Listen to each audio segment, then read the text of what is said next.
Kita akan membahas tindak pidana politik yang berikutnya, yaitu tindak pidana pemberontakan. Kemarin kita sudah membahas tindak pidana makar yang diatur dalam pasal 104 KUHP, 106 KUHP, dan 107 KUHP. Sekarang kita masuk ke tindak pidana yang berikutnya, yaitu tindak pidana pemberontakan. Tindak pidana pemberontakan ini memang mirip dengan tindak pidana separatisme sebagaimana yang diatur dalam pasal 106 KUHP. Tetapi dua tindak pidana ini tidak sama karena tindak pidana pemberontakan dan tindak pidana separatisme ini genusnya berbeda. Ya, pemberontakan ini bisa saja merupakan separatisme, tetapi pemberontakan ini tidak selalu merupakan separatisme. Jadi bisa jadi pemberontakan itu masuk kategori separatisme, tetapi tidak tentu karena ada juga pemberontakan yang tidak termasuk dalam kategori separatisme. Nah, kapan pemberontakan itu merupakan separatisme? Pemberontakan merupakan separatisme jika tujuan akhir pelaku dalam melawan kekuasaan memiliki maksud untuk memecah atau memisahkan sebagian wilayah Negara Kesatuan Republik Indonesia. Seperti yang diatur dalam pasal 106 KUHP jenis yang kedua, yaitu memisahkan sebagian wilayah NKRI dari wilayah NKRI. Ya, tidak untuk berada di bawah kekuasaan pemerintahan asing, tetapi untuk membentuk sebuah kekuasaan tersendiri. Ini tindak pidana separatisme. Nah, pemberontakan itu kan merupakan perlawanan terhadap kekuasaan. Nah, bisa juga perlawanan terhadap kekuasaan itu untuk memecah atau memisahkan sebagian wilayah NKRI. Kalau pemberontakan yang semacam itu berarti pemberontakan itu merupakan separatisme. Ya, pemberontakan bukan merupakan separatisme jika pelakunya hanya melawan kekuasaan dan tidak memiliki maksud untuk memecah atau memisahkan sebagian wilayah NKRI. Jadi hanya sekedar melawan kekuasaan, tidak sampai dia melawan kekuasaan punya maksud untuk memecah atau memisahkan sebagian wilayah NKRI. Ya, delik makar pasal 106 jenis kedua dan delik pemberontakan pasal 108 ini merupakan delik yang masing-masing berdiri sendiri sehingga genusnya berbeda. Tindak pidana pemberontakan yang masuk dalam separatisme maka pelakunya akan dikenakan ketentuan pasal 106 jenis kedua KUHP.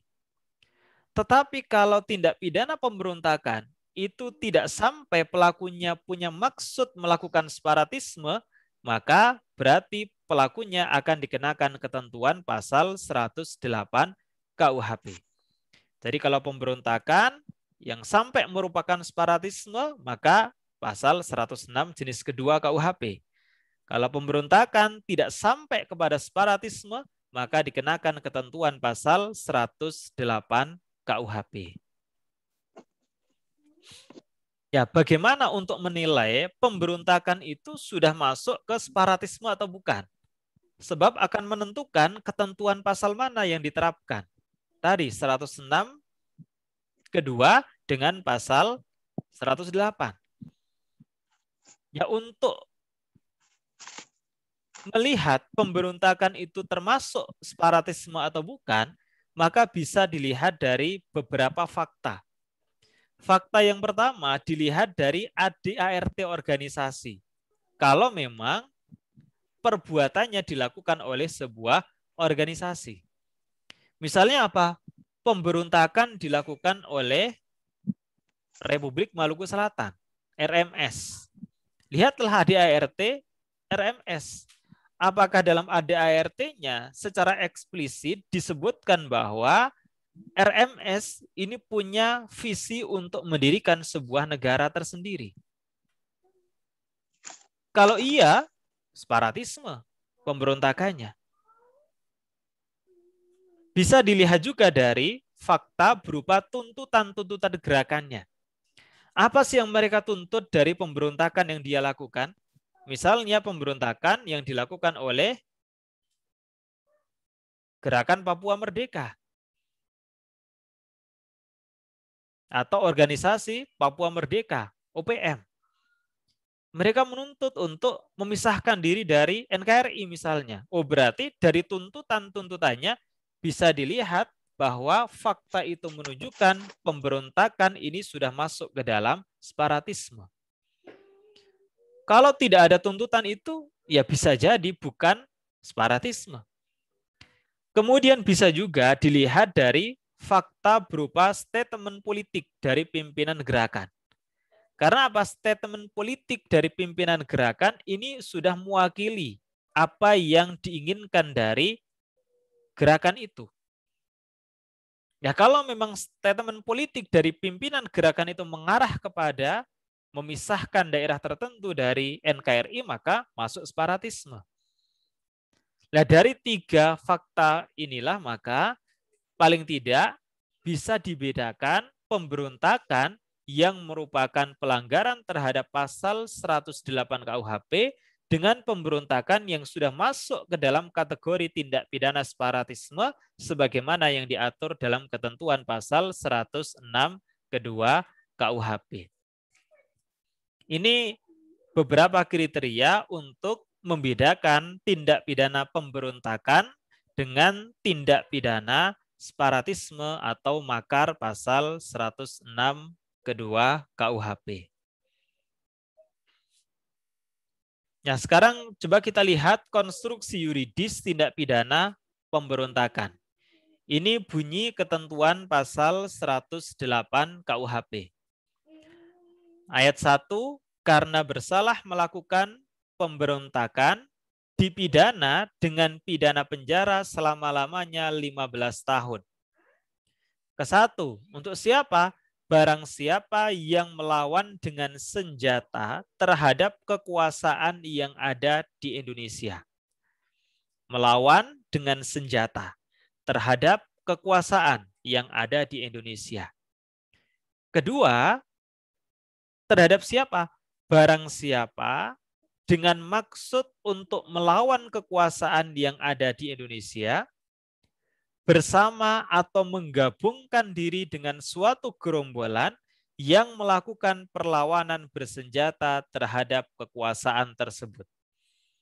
Ya, terlihat untuk pasal 108 ayat 1 kedua, pelakunya tidak harus menggunakan senjata. Tapi cukup dia bersama atau menggabungkan diri dengan suatu gerombolan yang melakukan perlawanan bersenjata. Sepanjang orang itu memang punya maksud untuk melawan kekuasaan. Jadi antara yang bawa senjata dengan yang tidak itu punya kesamaan niat. Niatnya untuk apa? Untuk melawan kekuasaan yang ada di Indonesia. Kemudian untuk ayat 2, para pemimpin dan para perencana suatu pemberontakan dipidana dengan pidana penjara seumur hidup atau dengan pidana penjara sementara selama-lamanya 20 tahun. Jadi untuk pemimpinnya dan perencananya ini ancaman pidananya lebih berat dibanding dengan pelaku materialnya atau pelaku langsungnya. Ini pasal 108 KUHP. Ya, sekarang dari bunyi pasal itu lantas apa saja unsur-unsur tindak pidana pasal 108 ayat 1 ke 1 dan ayat 1 ke 2 KUHP. Yang pertama, unsur pasal 108 ayat 1 ke 1 KUHP. Jadi unsur yang pertama yang harus dibuktikan adalah melawan dengan senjata. Artinya apa? Ada perlawanan dengan senjata. Siapa yang dilawan? Yang dilawan adalah kekuasaan. Kekuasaan yang mana? Kekuasaan yang ada di Indonesia. 3 unsur inilah yang harus dibuktikan untuk menjerat seseorang dengan pasal 108 ayat 1 ke 1 KUHP. Nah, nanti akan saya jelaskan. Kemudian unsur pasal 108 ayat 1 kedua. Di dalam pasal 108 ayat 1 kedua, ini ada unsur subjektifnya. Unsur subjektif itu adalah unsur yang melekat pada diri pelaku deliknya. Yaitu apa? Ada unsur dengan maksud. Nah, dengan maksud ini kan berarti melekat kepada diri pelaku deliknya. Sementara unsur objektif ini melekat pada perbuatannya. Apa saja unsur objektifnya? Perbuatannya melawan. Siapa yang dilawan? Kekuasaan. Kekuasaan yang mana? Yang ada di Indonesia. Bagaimana cara melawannya? Dia maju bersama atau menggabungkan diri dengan suatu gerombolan. Gerombolan itu untuk apa? Ya, untuk melakukan perlawanan bersenjata terhadap kekuasaan tersebut. Ini unsur-unsur pasal 108 ayat 1 kedua KUHP.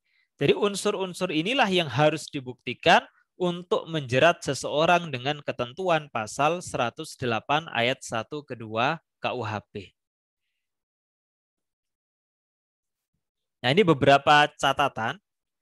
Menurut Profesor Satosit Kartanegara, yang dimaksud kekuasaan yang ada di Indonesia adalah kekuasaan dalam arti yang umum.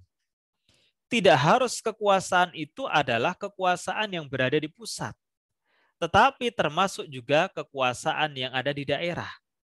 Misalnya kabupaten, provinsi, itu termasuk dalam kategori kekuasaan umum.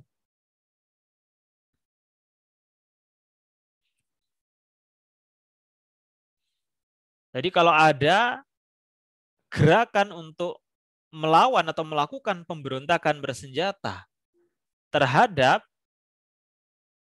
kantor kabupaten atau kantor wali kota atau kantor provinsi, maka itu juga termasuk dalam kategori tindak pidana pemberontakan.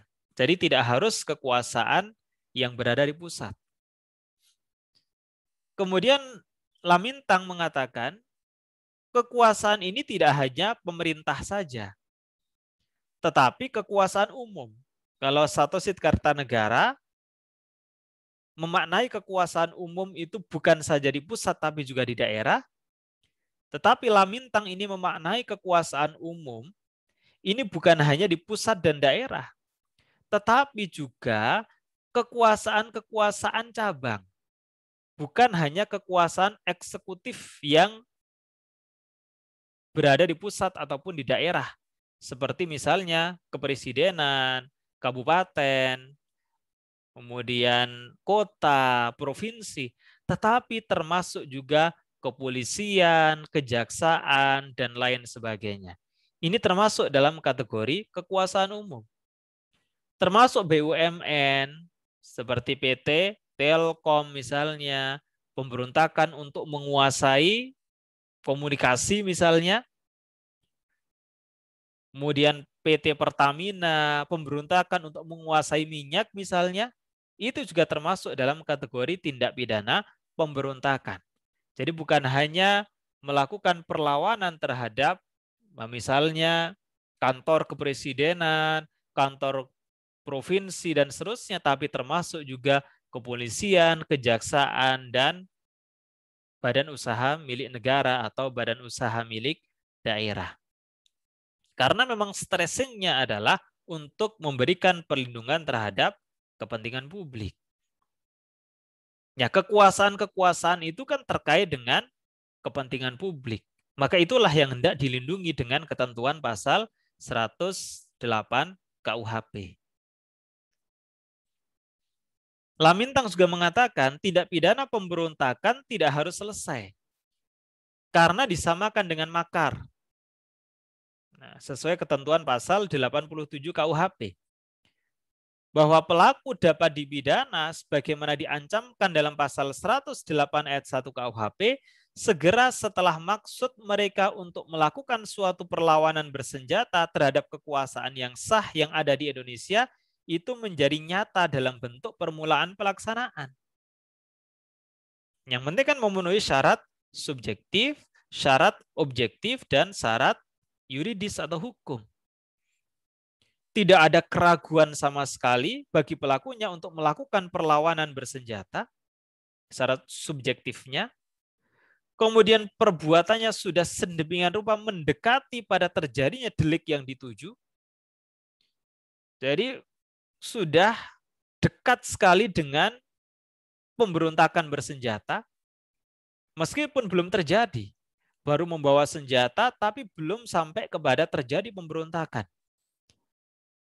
Tapi kalau sudah sangat dekat, maka itu sudah masuk permulaan pelaksanaan. Dan syarat yuridis tentunya perbuatannya itu merupakan perbuatan yang melawan hukum. Jadi pemberontakan bersenjata itu tidak harus sudah selesai deliknya.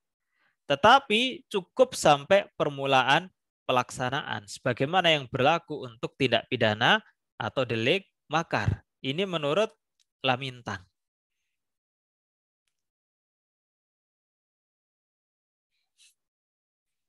Jadi misalnya sudah bawa senjata gitu, sudah sangat dekat dengan kantor presiden, sudah mau masuk gerbang, tiba-tiba dihalangi sehingga tidak jadi melakukan gerakan bersenjata. Itu sudah masuk dalam tindak pidana pemberontakan karena sudah memenuhi syarat untuk sampai pada tahap permulaan pelaksanaan. Nah, pasal 108 KUHP ini bukan hanya dapat dikenakan bagi mereka yang jelas-jelas melakukan perlawanan bersenjata terhadap kekuasaan pusat. Yang pernah terjadi misalnya RMS tadi, Republik Maluku Selatan. Kemudian ada PRRI, Pemerintahan Revolusioner Republik Indonesia. Kemudian ada Permesta, Perjuangan Rakyat Semesta. Ada DITI. DI itu Darul Islam, TII itu Tentara Islam Indonesia. Ya, bukan hanya itu saja, tapi juga termasuk orang-orang yang misalnya datang berduyun-duyun ke suatu pos polisi, kantor telepon yang tadi saya contohkan, kantor minyak, mungkin PT Pertamina, dan lain sebagainya dengan maksud untuk merampas atau menduduki bangunan-bangunan tersebut. Apabila untuk mencapai maksud tersebut mereka juga menggunakan senjata. Jadi jangan dianggap tindak pidana pemberontakan itu yang disasar hanyalah kekuasaan pusat. Tetapi termasuk kekuasaan-kekuasaan cabang yang lain. Yang itu merupakan bagian dari kekuasaan umum atau kekuasaan negara. Maka itu termasuk juga dalam kategori tindak pidana pemberontakan. Sekali lagi karena memang tujuan adanya delik ini untuk memberikan perlindungan terhadap kepentingan publik. Di mana kekuasaan umum yang dilindungi itulah kekuasaan yang menyangkut hajat hidup orang banyak. Telekomunikasi menyangkut hajat hidup orang banyak. Minyak menyangkut hajat hidup orang banyak. Listrik, PLN, menyangkut hajat hidup orang banyak. Kalau terjadi pemberontakan bersenjata terhadap kantor-kantor itu, maka itu juga disebut sebagai tindak pidana pemberontakan. Nah, berbeda dengan rumusan dalam pasal 108 ayat 1 ke 1. Pasal 108 ayat 1 ke 2 tidak mensyaratkan digunakannya senjata oleh pelaku. Jadi pelaku bisa jadi tidak bawa senjata. Kalau yang pasal 108 ayat 1 ke 1 kan harus menggunakan senjata. Tapi kalau pasal 108 ayat 1 ke 2 ini tidak mensyaratkan dia menggunakan senjata. Tapi cukup apabila mereka ikut dengan satu gerombolan yang sedang melakukan perlawanan bersenjata terhadap kekuasaan yang ada di Indonesia. Jadi dia hanya menggabungkan diri saja, ikut terhadap gerombolan yang sedang melakukan perlawanan bersenjata. Nah, misalnya dia hanya bertindak sebagai mata-mata. Kan dia nggak bawa senjata, hanya sebagai mata-mata. Dia bertindak sebagai penyedia logistik, nggak bawa senjata, tapi dia ikut di dalam gerombolan, di mana gerombolan itulah yang melakukan perlawanan bersenjata. Nah, dia hanya bergabung saja di dalam gerombolan itu. Nah, maka ada yang bawa senjata misalnya untuk melakukan pemberontakan, tapi ada juga yang menyediakan logistik. Ada yang menyediakan keperluan-keperluan yang lain, menjadi mata-mata dan seterusnya. Ini termasuk juga dalam suatu tindak pidana pemberontakan yang diatur dalam pasal 108 ayat 1 kedua KUHP. Ya, sementara untuk delik pasal 108 ayat 2, pidana dijatuhkan bagi pelaku yang terbukti telah memimpin atau telah merencanakan suatu pemberontakan. Ini yang ancaman pidananya lebih berat. Karena dia sebagai otaknya, dia sebagai pemimpin atau sebagai perencananya, sekalipun dia tidak terlibat secara fisik, tetapi dia hanya memimpin atau merencanakan suatu pemberontakan bersenjata.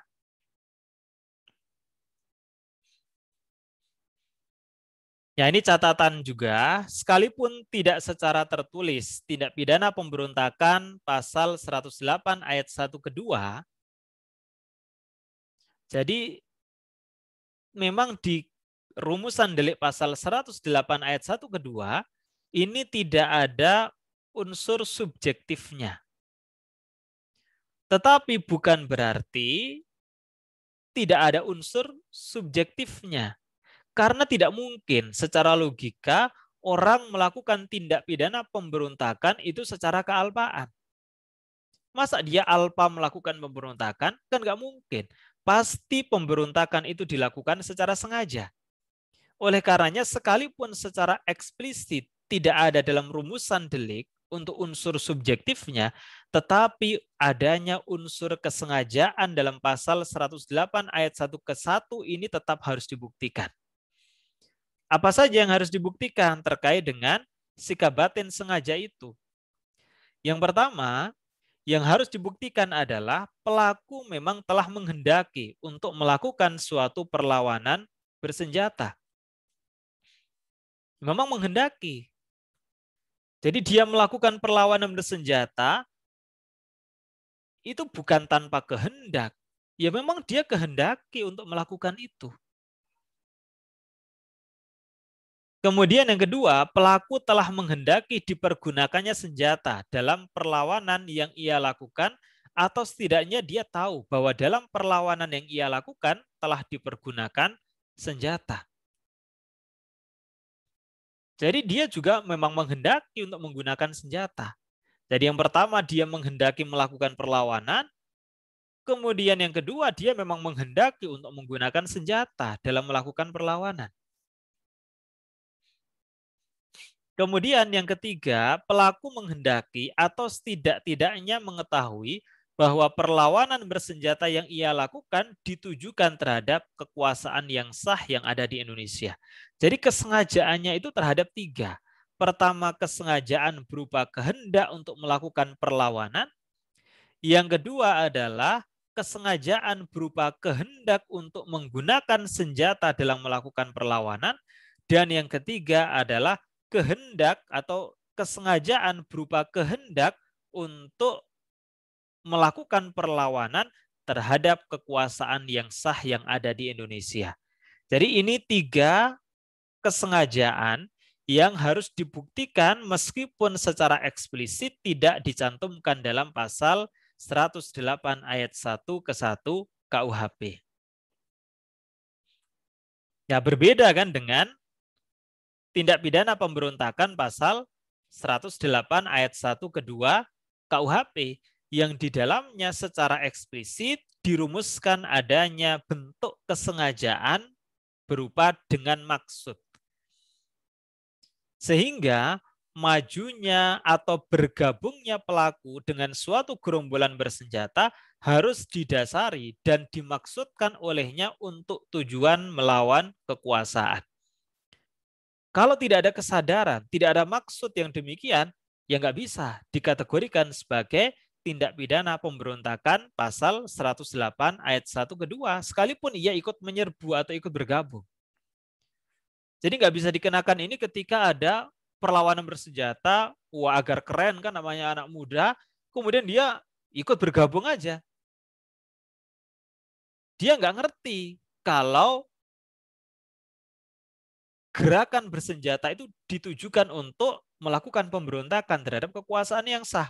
Taunya pada bawa senjata biar keren dia ikut bergabung. Nah dia nggak bisa dikenakan ketentuan pasal 108 ayat 1 kedua. Karena dia harus menyadari, dia harus menginsafi, dia harus punya maksud juga untuk melawan kekuasaan. Jadi antara yang menggunakan senjata dengan yang bergabung tanpa senjata itu harus punya niat yang sama. Harus punya maksud yang sama. Untuk apa? Untuk tujuan melawan kekuasaan. Ini pasal 108 ayat 1 kedua. Jadi ketika ada gerakan bersenjata sedang melawan kekuasaan, kemudian dia ikut bergabung dan dia sadar, dia punya maksud untuk melawan kekuasaan juga, sekalipun dia tidak bawa senjata, tetap dia akan terkena ketentuan delik pemberontakan, yaitu pasal 108 ayat 1 kedua KUHP.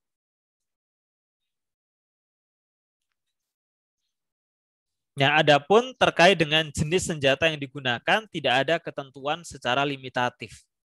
Sehingga apapun jenisnya sepanjang, ya, karena nggak ada pengertiannya, menurut sifatnya dapat digunakan untuk melawan kekuasaan hingga dapat mempermudah perlawanan atau mempercepat tujuan dari perlawanannya, maka itu disebut sebagai senjata.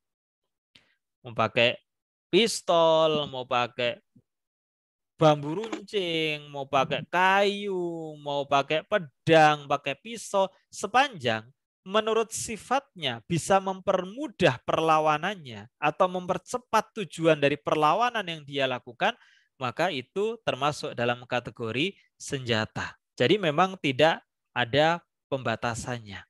Ya, dilihat dari sifatnya saja, mempermudah enggak? Kalau mempermudah ya senjata. Kalau tidak, untuk keren-kerenan saja misalnya ya bukan. R. Susilo dan R. Sugandi mengatakan dalam tindak pidana pemberontakan ini tidak harus terdapat unsur motif atau nuansa politik. Jadi nggak harus dibuktikan adanya motif tertentu atau nuansa politik tertentu. Kenapa? Karena yang terpenting adalah perbuatannya itu berupa perlawanan bersenjata terhadap kekuasaan yang dilakukan oleh orang banyak secara terorganisasi dan dalam hubungan penentangan terhadap kekuasaan. Ya, ketika sudah terjadi perbuatan semacam itu nggak perlu lagi dibuktikan motifnya apa sih? Ada nggak nuansa politiknya? Nggak harus dibuktikan. Yang penting perbuatannya itu unsur-unsurnya sudah terbukti. Ya, ini sama dengan ketika terjadi kasus kopi sianida. Matinya Wayan Mirna Salihin setelah dia minum kopi sianida yang akhirnya oleh pengadilan diputus Jessica Kumala Wongso bersalah melakukan pembunuhan berencana pasal 340 KUHP. Perdebatan ahli yang dihadirkan oleh jaksa penuntut umum dan oleh terdakwa adalah terkait dengan harus tidaknya adanya motif di dalam pembunuhan berencana. Karena apa? Sulit sekali membuktikan motif Jessica Kumala Wongso menghabisi nyawa Wayan Mirna Salihin. Nggak ada buktinya. Kenapa bisa terjadi pembunuhan berencana? Nggak bisa dibuktikan. Maka menurut ahli dari jaksa penuntut umum, motif itu bukan merupakan suatu yang harus dibuktikan dalam pembunuhan berencana. Kenapa? Karena secara ekspresi verbis dalam rumusan deliknya itu tidak harus ada motif yang dibuktikan. Tapi menurut ahli dari pihak terdakwa, ya harus dibuktikan adanya motif itu. Karena apa? Secara logika tidak mungkin dong ada pembunuhan berencana kok tidak ada motifnya. Maka kalau motifnya nggak ketemu berarti bukan pembunuhan berencana. Kalau toh itu memang dia terbukti melakukan pembunuhan, maka pembunuhannya bukan berencana, tapi pembunuhan biasa. Nah, maka akhirnya hakim memutus dengan pasal pembunuhan berencana. Menurut majelis hakim, sependapat dengan ahli yang dihadirkan oleh jaksa penuntut umum bahwa pembunuhan berencana pasal 340 KUHP itu tidak mengharuskan adanya motif. Nah, kenapa demikian? Karena yang harus dibuktikan dalam rumusan delik itu adalah bestandel deliknya. Unsur-unsur yang memang secara ekspresif verbis, secara eksplisit ada dalam rumusan deliknya. Kalau tidak ada secara eksplisit dalam rumusan delik, tapi termasuk unsur juga, maka itu yang disebut sebagai elemen delik. Nah, elemen delik ini nggak harus dibuktikan. Yang harus dibuktikan adalah bestandel deliknya. Ya, jadi tidak terhadap pribadi personel penguasa. Ini menurut R. Susilo dan R. Sugandi. Jadi kalau serangannya itu terhadap pribadi, maka pelakunya dapat dikenakan pasal 212 KUHP, yaitu perlawanan dengan kekerasan terhadap pejabat yang sedang menjalankan tugas. Jadi berbeda ya, perlawanan terhadap kekuasaan umum dengan perlawanan terhadap pejabat yang sedang menjalankan tugas. Kalau terhadap kekuasaan umum, ini bukan terhadap pribadi personil penguasa, tapi terhadap organisasi kekuasaannya. Misalnya organisasi kepresidenan, organisasi provinsi, organisasi kabupaten, organisasi kota, organisasi PT Telkom, organisasi PT Pertamina, dan seterusnya. Bukan terhadap pribadi pejabat yang sedang menjalankan tugas. Kalau misalnya ada seorang petugas PLN ingin mencatat, kok dia diserang? Nah, bukan terhadap kekuasaan, itu terhadap pribadi. Kalau dia seorang pejabat, ya pejabat yang sedang menjalankan tugas. Atau misal melawan pejabat yang sedang menjalankan eksekusi karena perintah dari pengadilan misalnya. Nah, kalau ada perlawanan, berarti itu perlawanan terhadap pejabat yang sedang menjalankan tugas. Karena apa? Karena objek yang dituju bukanlah organisasi kekuasaannya, akan tetapi pejabat secara pribadi yang sedang menjalankan tugas. Maka dikenakan pasal 212 KUHP.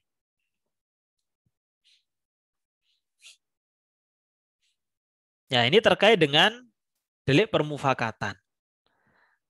Pasal 110 ayat 1 KUHP menyatakan permufakatan jahat untuk melakukan tindakan yang diatur dalam pasal 104, 106, 107, dan 108 KUHP juga diancam dengan pidana yang sama beratnya dengan pidana itu sendiri. Jadi baru bermufakat saja itu sudah diancam dengan pidana yang sama.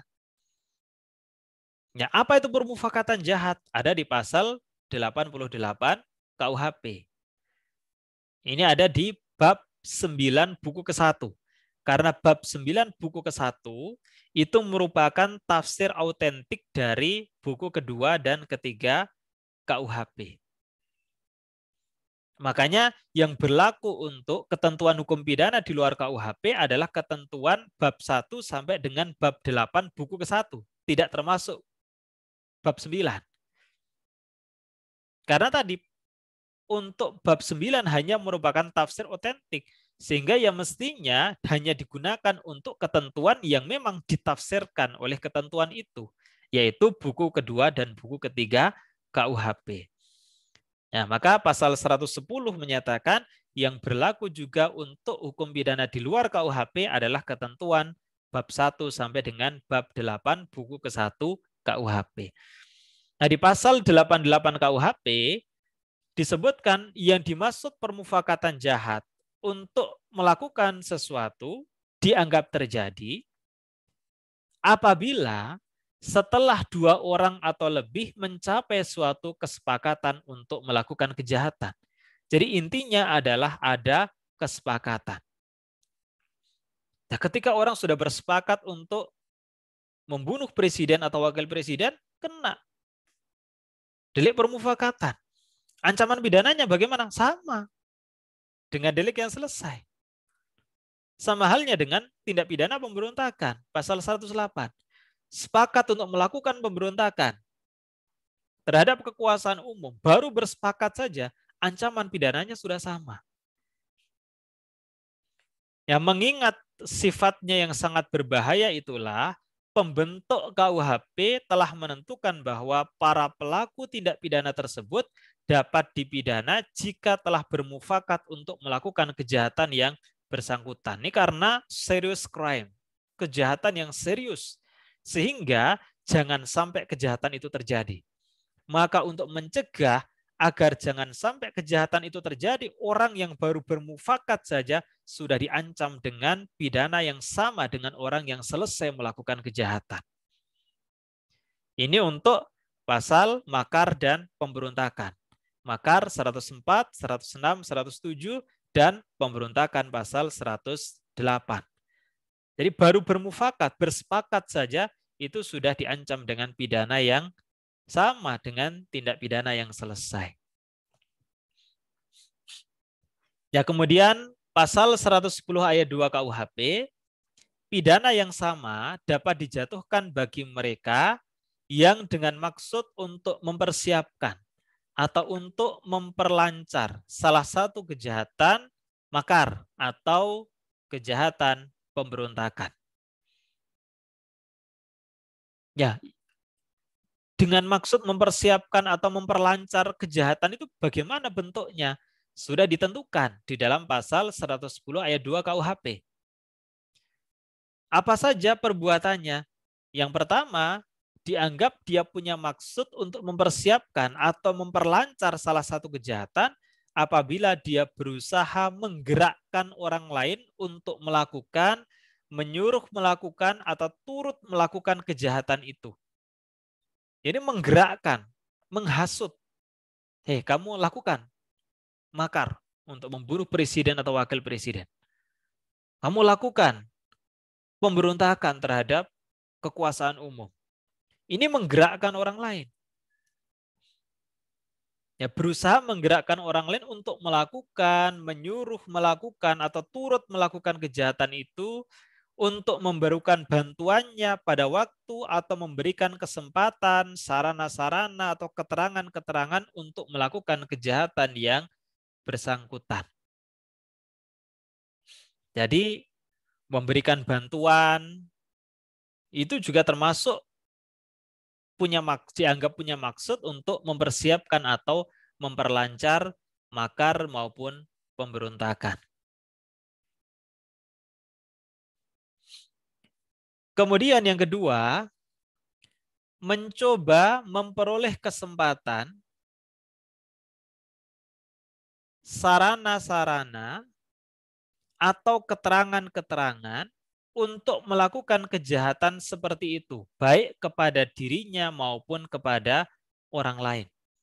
Jadi mencoba untuk mencari-cari kesempatan melakukan makar atau pemberontakan, atau mencoba mencari-cari sarana atau keterangan-keterangan untuk melakukan kejahatan, makar atau pemberontakan, itu sudah dianggap berarti dia punya maksud untuk mempersiapkan atau memperlancar kejahatan itu.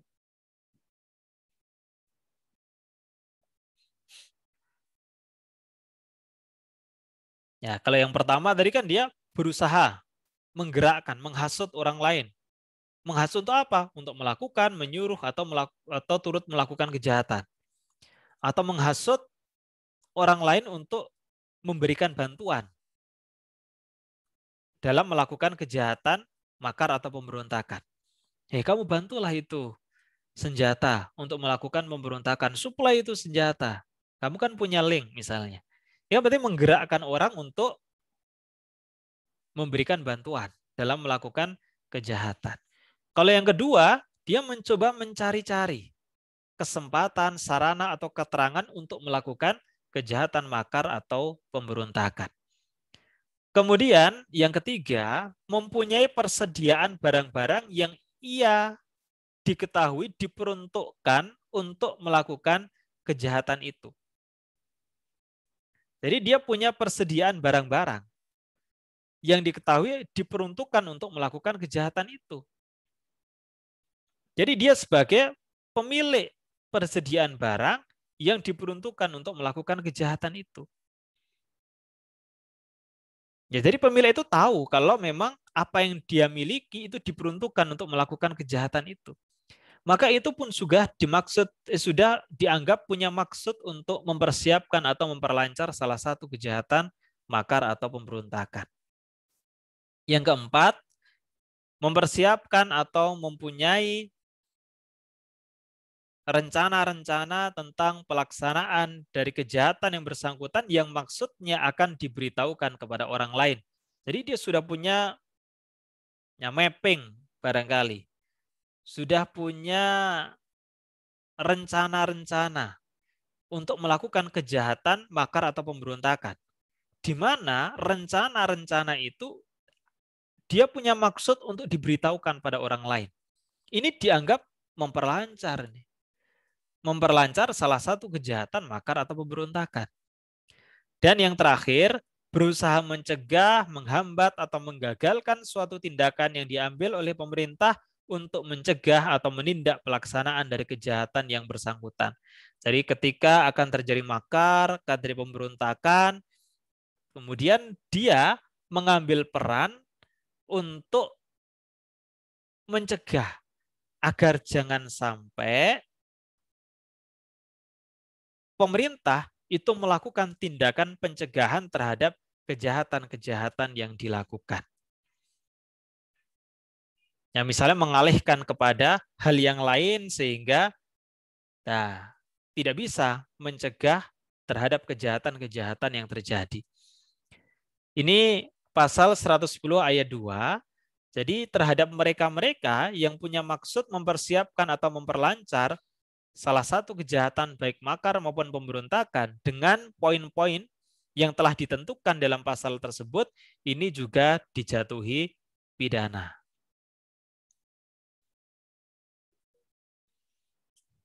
Ya. Kemudian di pasal 110 ayat 4 KUHP disebutkan tidak dapat dipidana barang siapa yang ternyata hanya mempunyai maksud untuk mempersiapkan atau memperlancar perubahan-perubahan menurut ketatanegaraan dalam pengertian yang umum. Artinya tidak termaksud kalau dia punya maksud untuk mempersiapkan atau memperlancar perubahan-perubahan tetapi secara konstitusional. Ya, kenapa sih harus ada ketentuan pasal 110 ayat 4? Ya, ketentuan ini dibentuk karena adanya kekhawatiran bahwa larangan dalam pasal 110 akan diberlakukan terlalu jauh hingga dapat membahayakan bagi kebebasan berpolitik dan berpikir.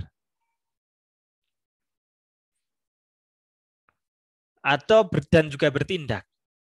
Ya, para pembentuk KUHP menginginkan agar terdapat suatu jaminan bagi hal tersebut yang menurut pendapat mereka hanya dapat dijamin dengan dicantumkannya secara expressis verbis yang menyatakan bahwa ketentuan pidana yang diatur dalam pasal 110 KUHP hanya dapat diberlakukan bagi tindakan-tindakan yang secara nyata memang merupakan tindak pidana yang diatur di pasal 104 sampai 108 KUHP.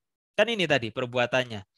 Misalnya ini berusaha menggerakkan orang lain untuk melakukan, menyuruh melakukan atau turut melakukan kejahatan itu. Agar jangan sampai ketika dia menggerakkan orang lain untuk melakukan penggantian secara konstitusional, misalnya dia berkampanye untuk mengganti presiden pada periode berikutnya bukan lagi berasal dari incumbent atau petahana. Itu kan konstitusional. Maka tidak bisa dia dianggap sebagai orang yang punya maksud mempersiapkan atau memperlancar salah satu kejahatan makar atau pemberontakan. Nah, jadi adanya pasal 110 ayat 4 ini ya agar tidak membahayakan kebebasan berpolitik, berpikir, dan bertindak. Ini KUHP yang dibuat 100 tahun yang lalu lebih saja, ini sudah progresif. Jadi tetap memperhatikan hak berupa kebebasan berpolitik, berpikir, dan bertindak. Nah, jangan sampai orang yang punya maksud untuk melakukan perubahan konstitusional, untuk menyuarakan kebebasan dia dalam berpolitik, berpikir, dan bertindak, itu dianggap sebagai mempermudah atau memperlancar terjadinya makar atau pemberontakan. Nah, jadi perlu dieksplisitkan secara ekspresif verbis agar benar-benar yang dipidana itu orang yang mempermudah atau memperlancar untuk terjadinya tindak pidana pasal 104 sampai dengan pasal 108 KUHP.